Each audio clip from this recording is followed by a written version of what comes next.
While I was at work, my sister sold my golden retriever to a wealthy family. Now he's finally in a home where he's truly appreciated, she said, sipping her wine. I smiled. She had no idea what was coming. Now Max is finally in a home where he's truly appreciated. Rachel said it so casually, swirling the wine in her glass like it was just another mindless remark. At first, I didn't react. I thought I had misheard her. My fork hovered in the air, my pulse quickened. The sound of clinking cutlery and murmured conversations blurred into white noise. What? My voice came out softer than I intended, but inside, everything was screaming. Rachel smirked, tilting her head like she was enjoying this moment. Oh, don't look so shocked, Jess. You know how much of a hassle he was. I found someone who actually values him. I couldn't breathe. Max, my dog, my best friend, had been missing since yesterday. I had searched the entire neighborhood, called every shelter, plastered missing posters, hoping, praying that he had somehow slipped out and gotten lost. The thought that someone had taken him had never crossed my mind. And now, Rachel was sitting across from me, sipping her wine like a villain in a bad movie, telling me she had given him away. I swallowed, gripping my fork so tightly my fingers ached. What did you do? I asked, my voice steady, but I could already feel my control slipping. Rachel leaned back in her chair, exhaling like I was overreacting. Relax. He's with a wonderful family now. They adore him. Unlike you, they don't keep an aggressive dog in a tiny apartment. He wasn't aggressive. My voice cracked as I shot to my feet. Rachel rolled her eyes. Oh, come on. He hated me. He growled every time I walked in. Honestly, Jess, it was creepy. I felt like I was falling. Like the ground beneath me had disappeared and I was free falling into something dark and suffocating. I turned to my parents, desperate for support, for outrage, for anything. Mom cleared her throat and focused on slicing her steak. Dad stared at his plate, chewing slower than normal, deliberately avoiding eye contact. They knew. They had known, and they did nothing. The betrayal hit me like a punch to the gut. Where is he? I demanded. Rachel gave me a look of mock sympathy. Jess, don't be dramatic. Where is he? My voice was shaking now, my hands clenched into fists. Rachel let out an exaggerated sigh, as if I were exhausting her. Fine, if you must know, he's with the Greenwoods. Lovely family, big yard, adorable kids. He's happy. I could hear my heartbeat in my ears. She sold him. Max wasn't just some stray she handed off to a shelter, she sold him to some rich family like a piece of furniture. My phone was already in my hand before I even realized what I was doing. My fingers trembled as I opened the GPS tracking app linked to Max's collar. The screen loaded. A single blinking appeared on the map. He was close. Too close. My stomach dropped as I stared at the location. I lifted my eyes, my breath coming fast and shallow. The signal was coming from this house. I looked at Rachel. Her smirk faltered just slightly. You're lying. My voice was barely above a whisper. She arched an eyebrow, but I saw it, the flicker of something behind her eyes. Annoyance. Maybe even panic. Oh, honey, she said, voice dripping with condescension. What are you gonna do? Call the cops? I didn't answer. I turned and walked out. Because I wasn't just going to find Max. I was going to get him back. I gripped the steering wheel so hard my knuckles turned white. The blinking on my phone screen pulsed steadily, confirming what I already knew. Max had been here. In this house. I should have turned back, stormed inside, demanded answers. But something stopped me. A deeper instinct, a whisper in the back of my mind. This isn't just about Rachel. Max wasn't the kind of dog to wander off. He was trained, he never strayed too far from me, and he wouldn't have vanished unless someone made him. I exhaled sharply, my breath shaky as I stared at my parents' house in the rearview mirror. No. I needed to think. I needed to be smart. Rachel had always hated Max. I could still hear her voice from years ago, dripping with irritation. That thing growls at me every time I walk into a room, Jess. It's like he knows I don't like him. That was the thing about Rachel, she needed control. Over everything. Over everyone. And Max? He saw right through her. She tried to bribe him with treats once. He wouldn't take them. She tried to pet him. He pulled away. And the final straw? One night, 2 years ago, when Rachel got too close to me, speaking in that fake sweet voice she used whenever she was about to manipulate someone. Max stepped between us and let out a low, warning growl. Rachel never forgave him for that. Animals sense things about people, Mark, Max's trainer, had once told me. Dogs don't just react. They understand. Rachel had spent years complaining about him, calling him aggressive, dangerous, unpredictable. But Max was none of those things. He was protective, sure, but only when there was a reason. So why now? Why steal him? Why sell him? I already knew the answer before I even let myself think it. Money. I pulled into my driveway and parked, my hands still shaking. Rachel wasn't smart enough to pull off something like this on her own. No, she had help. And I had a good idea where it came from. I grabbed my laptop, my heart pounding as I typed the name into the search bar. Hope Shelter. A few months ago, Rachel started volunteering at an animal shelter. I never paid much attention to it at the time. She was always hopping from one good deed to the next, making sure everyone saw what a charitable, generous person she was. But now, something about it didn't sit right. The website was polished, professional. Pictures of smiling families adopting happy, healthy dogs. A mission statement about rescuing and rehoming abandoned animals. But the deeper I dug, the worse it got. The first red flag? The adoption fees. They were insanely high, way above standard. Some dogs were listed for thousands of dollars, their descriptions vague, their pictures unsettling. Like they had been taken in a rush. Then I found the complaints. Hidden between 5-star reviews were 1-star horror stories. I adopted a golden retriever from Hope Shelter last year. 2 weeks later, I found out he wasn't the same dog I had originally met. He looked similar, but his temperament was completely different. We were promised a purebred Labrador but received a mix instead. The shelter refused to refund us and stopped responding to calls. My dog disappeared, and I later found a nearly identical one listed for adoption on their site. When I confronted them, they denied everything. My stomach twisted. This wasn't just Rachel being vindictive. This was a scam. They weren't just selling animals. They were stealing dogs, replacing them with lookalikes, and selling the purebreds to the highest bidder. And Rachel? She was in on it. I took a shaky breath and dialed the only person who could help me legally, Emily. She picked up on the third ring. Jess? What's wrong? I didn't bother with small talk. I think my sister stole Max and sold him through a fraudulent shelter. There was silence on the other end. Then, okay, tell me everything. I did.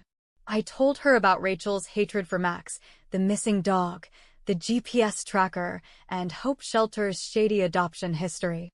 I expected her to tell me I was overreacting, that it was just a misunderstanding. Instead, she exhaled sharply. I've heard of them. My blood ran cold. What? They've been on my radar for a while, Jess. Nothing solid, but people have suspected them of running an illegal operation, stealing high-value dogs and swapping them out with shelter mutts. But no one's been able to prove it. Then let's prove it, I said, gripping the phone. She hesitated. Jess, if this is bigger than Rachel, we need more than just suspicions.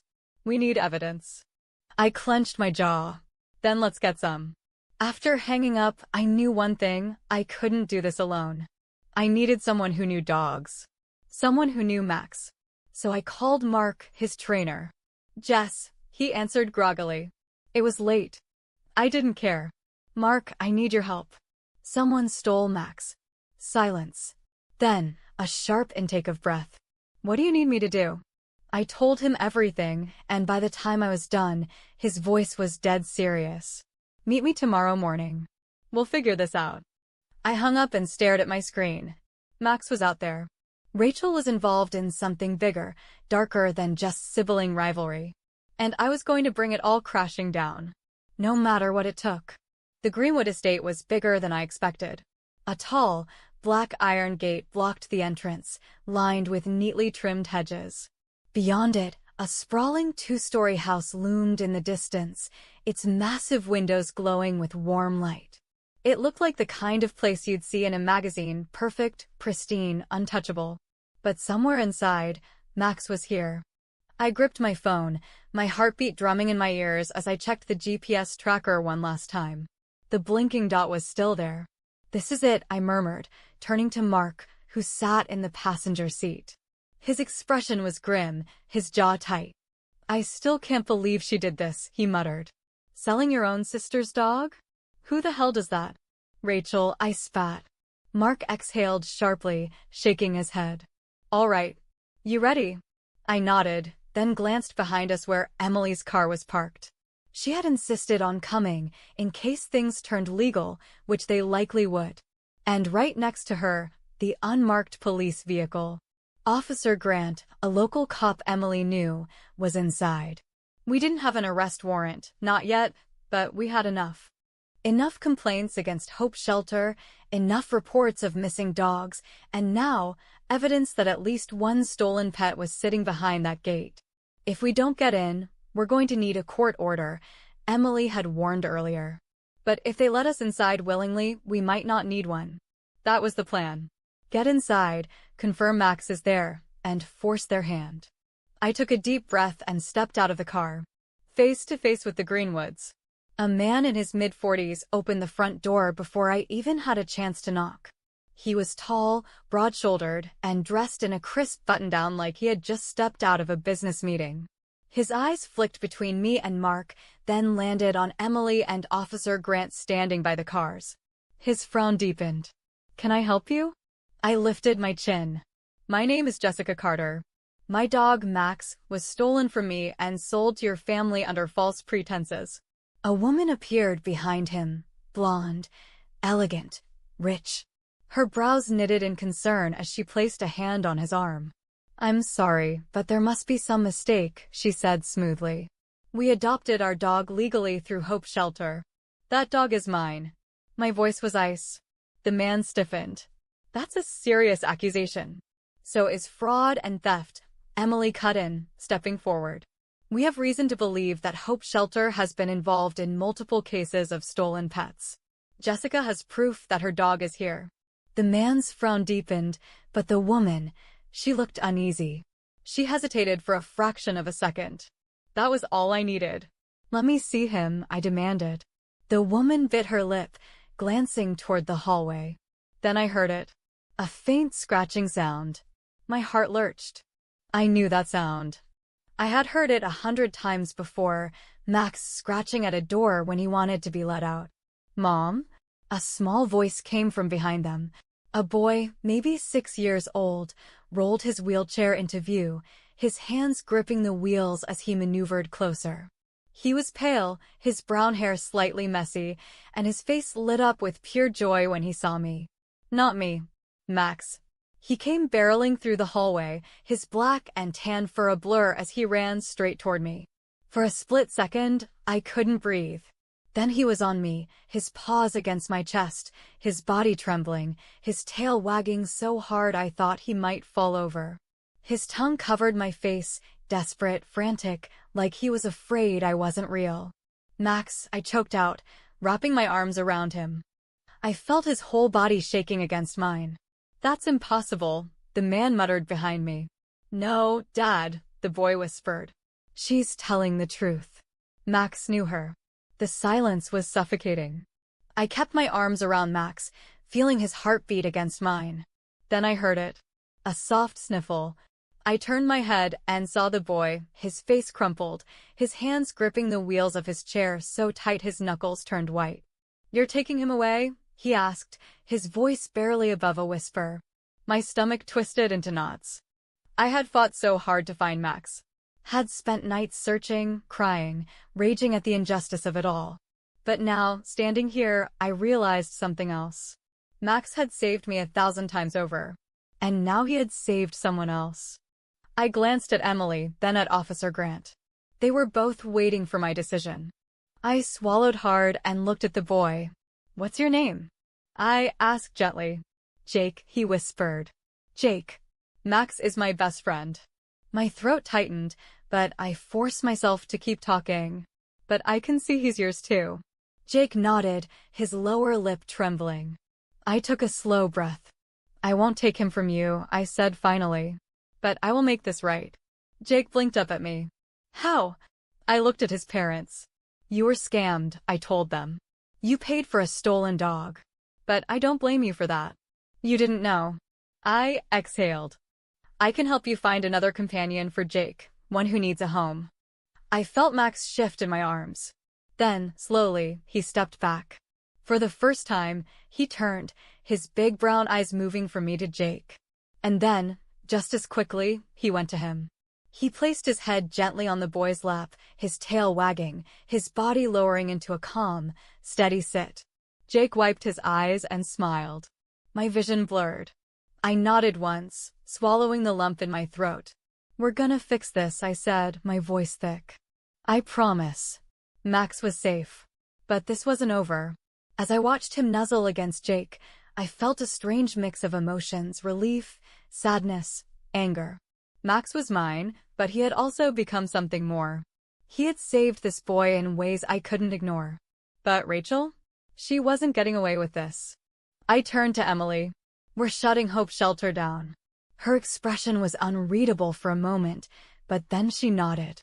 Then let's do it. The next few days were a whirlwind of calls, legal research, and uncovering everything we could about Hope Shelter.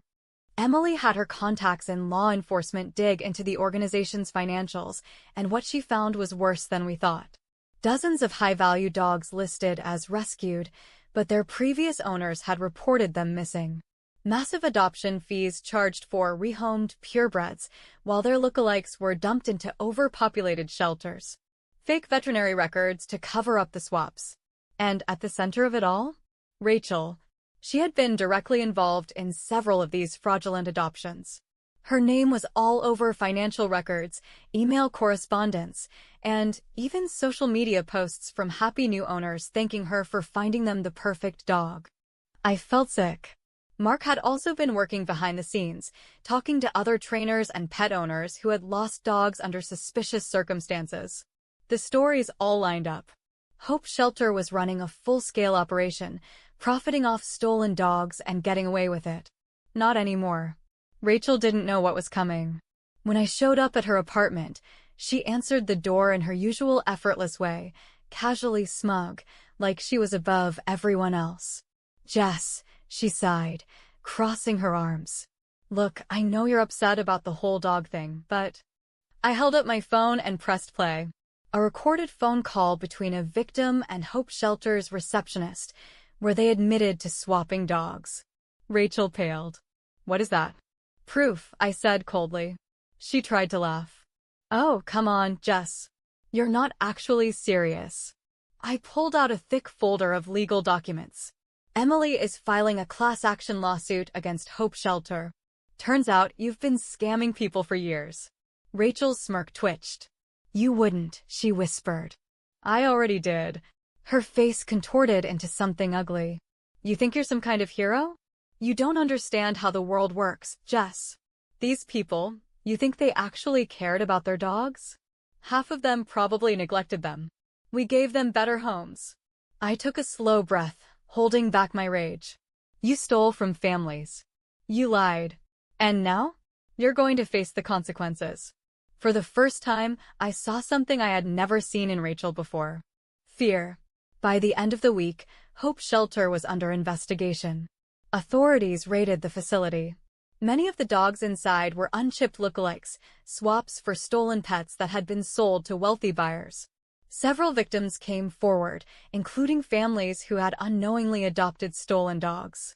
Rachel was officially charged with fraud and conspiracy. Her volunteer status wasn't enough to protect her. And the best part? The court ordered her to pay restitution to every victim. Rachel finally had to face the consequences of her actions. She lost her apartment. Her boyfriend dumped her the moment he realized she was headed for trial. And Mom and Dad? Silent.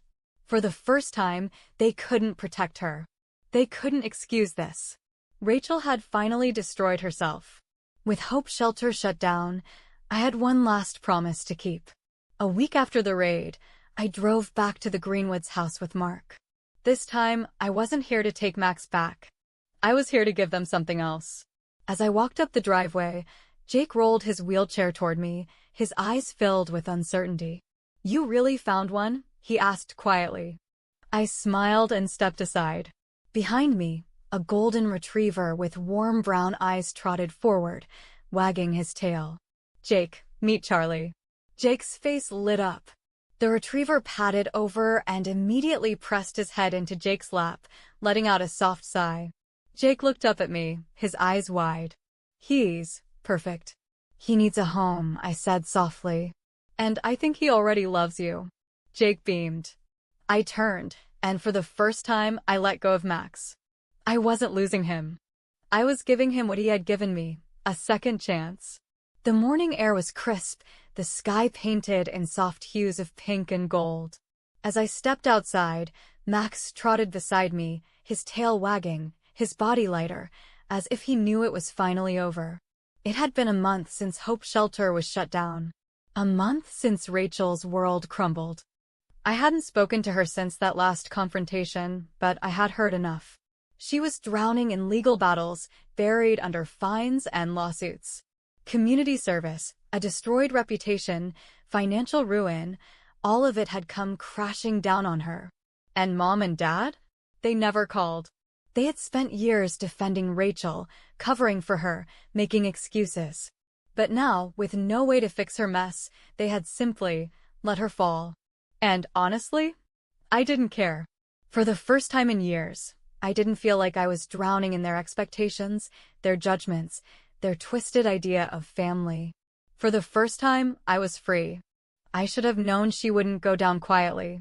The message came late one night, a single text from an unknown number. "Rachel, I hope you're happy. You ruined my life." I stared at the screen, waiting for the usual wave of guilt. But there was nothing.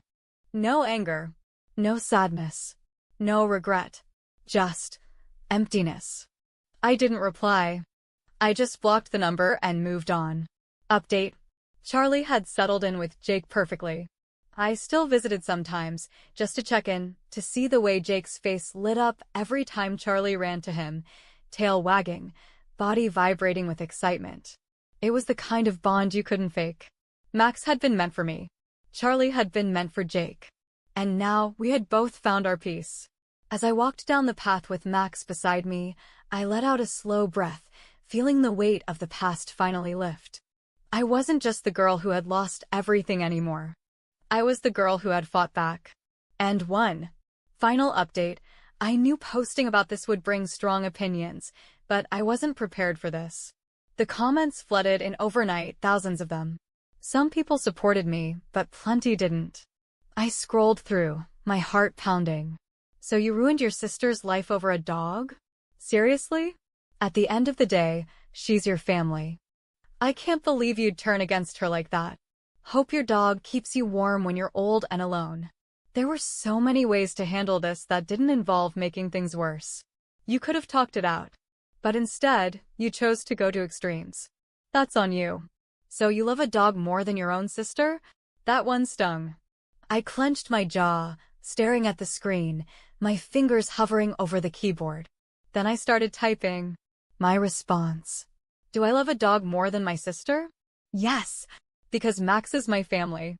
He was there when I cried myself to sleep as a kid, when I felt completely alone, when I thought no one in the world understood me. He was always there, always loyal, always loving. When I had no one, I had him. My sister? She was never truly there for me. Not when she lied to our parents to make me look bad. Not when she made sure I was always the one blamed for everything. Not when she took something she knew meant everything to me and sold him like he was nothing. She spent years making my life miserable. And now? She was held accountable for what she had done. I took a breath, my fingers shaking, but I kept going. You could have solved this peacefully. Could I? Really?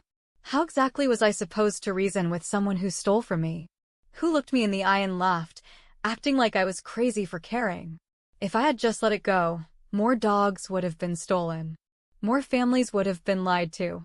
Someone had to stop it. Maybe it's uncomfortable to see how messy it got. But if I had stayed quiet, that shelter would still be running its dishonest operation. So no, I don't regret standing up for what was right. You completely ruined her life. That's not justice, that's revenge. You say I ruined her life? She made her own choices. I just finally stopped letting her get away with them. I stared at the screen, my chest heaving, my pulse pounding in my ears. Then I hit post.